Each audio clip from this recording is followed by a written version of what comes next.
दोस्तों, आज की इस वीडियो में हम आपको ले चलेंगे भारत के उस पुराने दौर में जिसे याद करते ही मन में अपनापन और चेहरे पर एक प्यारी सी मुस्कान आ जाती है।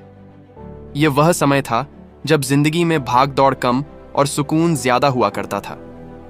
जब गांव की सुबह मुर्गे की बांग और मंदिर की घंटियों की मधुर आवाज से शुरू होती थी।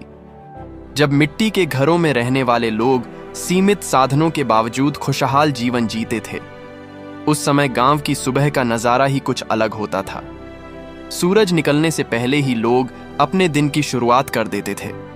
कहीं पूजा की घंटियों की ध्वनि सुनाई देती थी तो कहीं पेड़ों पर बैठे पक्षियों की चहचहाहट वातावरण को और भी सुहावना बना देती थी। लोगों को जगाने के लिए मोबाइल या अलार्म की आवश्यकता नहीं पड़ती थी, क्योंकि उनकी दिनचर्या प्रकृति के साथ जुड़ी हुई थी। गांवों के घर अधिकतर मिट्टी से बने होते थे।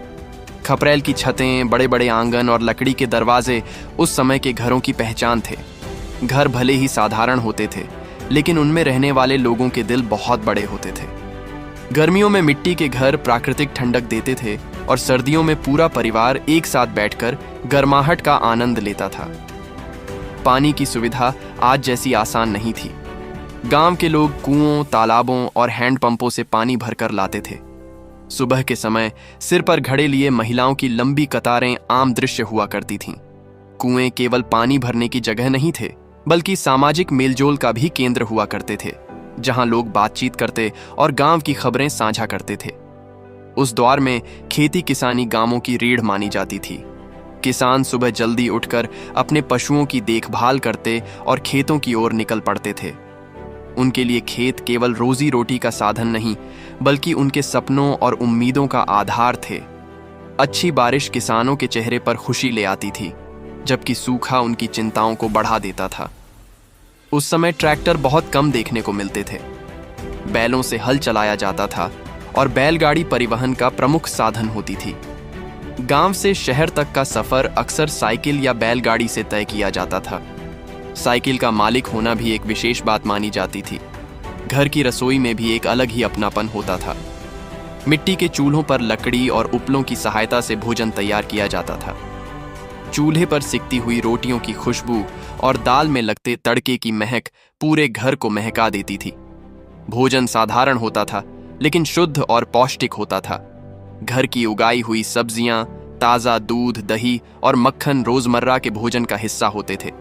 संयुक्त परिवार उस समय की सबसे बड़ी ताकत हुआ करते थे।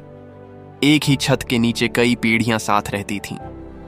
दादा दादी बच्चों को संस्कार और कहानियां देते थे, जबकि परिवार के अन्य सदस्य अपनी अपनी जिम्मेदारियों का पालन करते थे।